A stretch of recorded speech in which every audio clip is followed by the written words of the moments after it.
Good evening. I'm Kevin Christopher. And I'm Haley Harmon, in tonight for Nancy Cox. Thanks for joining us at 6.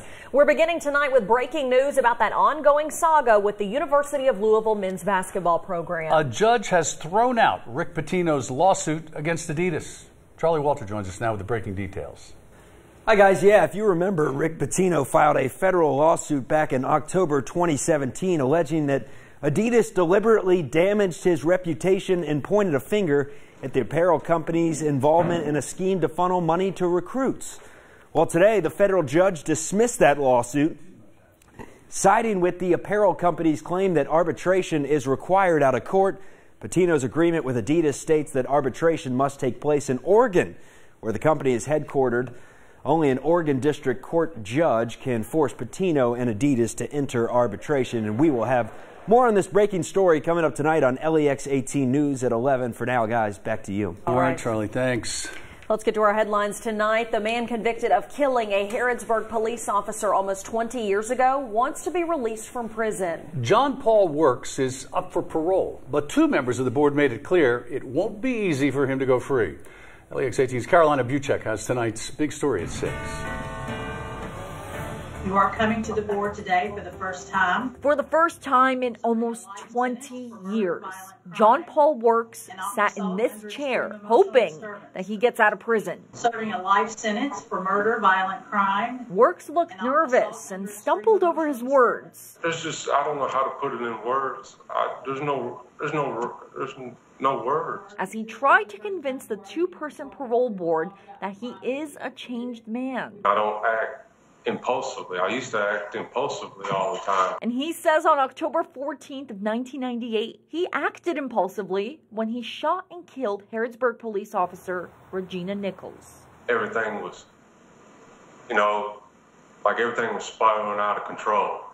My life and everything. You had to take a police officer's life because everything in your world was spiraling out of control?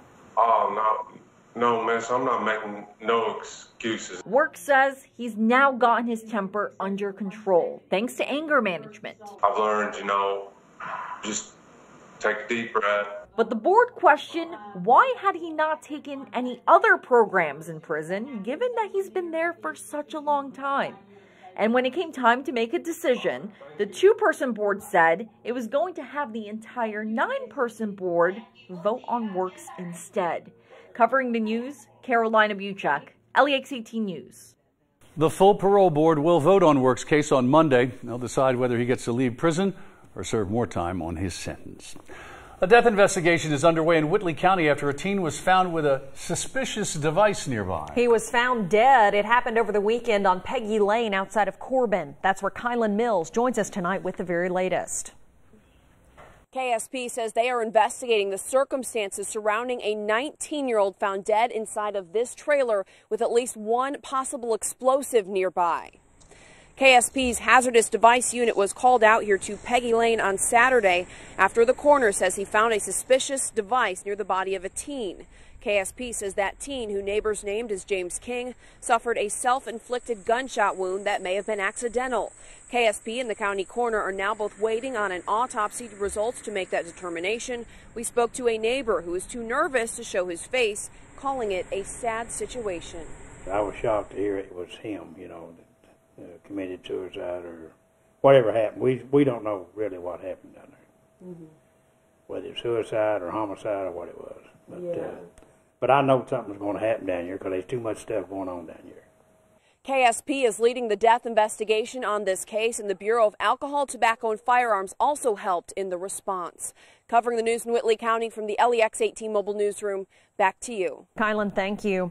Authorities investigating the decades-old disappearances of several girls, including one with a connection to Kentucky, say they have found possible evidence during a search of an abandoned suburban Detroit warehouse. Police and the FBI searched a warehouse yesterday, formerly used by Arthur brother Reem. Reem was convicted in 2008 in the murder of a 13-year-old girl. They say they found evidence including documents, but no human remains. As we reported back in May, police dug for the remains of up to 7 missing girls, including 12-year-old Kimberly King, who disappeared in 1979. Her grandmother died in Hickman County, Kentucky in 1995, never knowing what happened to her. An empty grave site for the little girl is located near her grandparents' graves in western Kentucky. There will be no more pets or livestock for a Scott County couple charged with animal cruelty. But as LEX 18's Lee Searcy explains, there is one exception. Brad and Michelle Lee came to court ready to own up to the 37 counts of animal cruelty against them. You wish to plead guilty or not guilty? Guilty. The Lees own this Sadieville farm where last March, Scott County Animal Control officers seized dozens of alpacas, pigs, parrots, miniature ponies, and other animals, many of them malnourished, some even dead. Officers telling us the injuries ranged from minor to gruesome. Then, this past June, officers were here at the farm again, seizing more animals after finding a dead horse on the property. As part of their guilty pleas, the couple cannot own any more animals or livestock for 2 years, but the judge is allowing their children to keep 2 existing family dogs. Their parents are the ones convicted of animal cruelty. They have proven that they cannot take care of their animals like they should. Earlier this summer, we tried to talk to Michelle Lee after she left court. We understand you work as a nurse. Some people would like to know how you could let your animals get in those conditions. We didn't, and I'm not speaking our attorney. No jail time, and that's unless they violate this probation. And I think that anybody should go to jail over animal cruelty. As for all these animals seized and nursed back to health, they'll be up for adoption soon, now that the Lee's court case is complete. Covering the news in Scott County, Lee Searcy, LEX 18 News. Well, when thinking about summer weather, today was pretty much right where we're supposed to be. Hot, humid, sunny, but not overly humid. It's not getting to the point to where it's so sticky outside you just don't want to be outdoors. Now, today was actually, for the most part, comfortable when you talk about summer weather. But the temperature getting up into the mid-80s. In fact, we're at 84 right now, but that afternoon high of 85 was pretty much right on, well, the tally where we're supposed to be this time of the year. So, all normal, at least in our region. Upper 80s out west, a few upper 70s in some spots out east. So we've got a little bit of a spread for the temperatures, but it's been quiet out there, especially on the max track. Maybe a few little blips, but that was it. Higher pressure was building in today, and that's what's been keeping everything away. Precipitation-wise. That high pressure breaks down tomorrow. The wind will shift out of the south, and eventually the mugginess comes back, and that is going to be the fuel for the thunderstorms that will eventually make their way into our area. A lot coming up. We'll talk about that coming up in your full forecast. Okay, Seth, thank you. A Lexington woman is out of her apartment after a car came crashing through her bedroom late last night. Tiffany Jackson spoke to a neighbor who watched as the car flew past him and into that building. Late last night, James Williams' daughter was startled by what she thought was the ceiling falling down in her apartment, but when she walked into her bedroom, she found this. And she seen it was a car and seen this guy get out of the car, and he was in her room. Police say the driver told them he fell asleep at the wheel, but this morning, neighbors painted a different picture. This car was exceeding interstate speeds. Michael Payton says last night he was right outside the apartment building on the phone. You almost couldn't tell it was even an automobile. And before he could even process what passed him, he heard the crash. I ran over to where it happened here, and I saw the car was literally an entire car in someone's house. Thankfully, the woman in the apartment was not in this bedroom. She was in the other room. If she'd been in the bedroom, she probably wouldn't be here to tell us about it. Today, seeing the damage in daylight, Payton says it's even more surprising everyone walked away okay. It's amazing that nobody got hurt. And he hopes this will be a lesson to other drivers. Just want to ask everybody to slow down. We got neighbors, moms, grandmothers, kids. Just slow down. Nobody needs to get hurt. Covering the news in Lexington, Tiffany Jackson, LEX 18 News. Well, police are telling us no charges have been filed in last night's incident. The two men who were killed in a three-vehicle crash on Georgetown Road in Lexington yesterday have now been identified.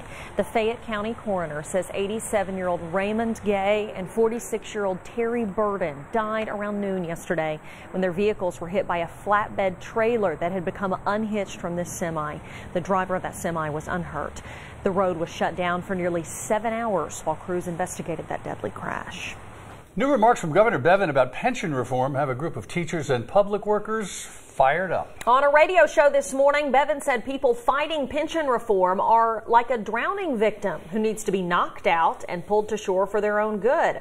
Some teachers and other public employees who protested the pension bill are not taking kindly to the governor's words, but they say the more comments he makes, the more he is actually helping their cause. We spoke to leaders with both the Kentucky Education Association and the group 120 Strong.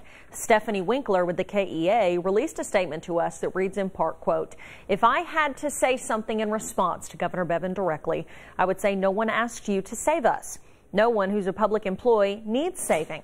What we need is for the state to honor their contractual obligations and pay their part of our public pensions. That's all we've ever asked for," end quote.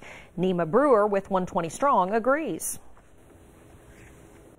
Fully. He needs to quit bragging about funding it fully. That's his job. That's the legislature's job. They need to quit finger pointing. They need to do their job, keep their mouth shut, and, do what's right for the working people of this Commonwealth. They just haven't done it.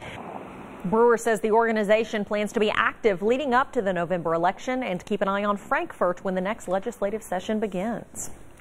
Richmond police spent 3 days last week trying to catch people stealing from area stores. And in those few days, they caught dozens of shoplifters. How they managed to stop all those thefts is next on LEX 18 News at 6.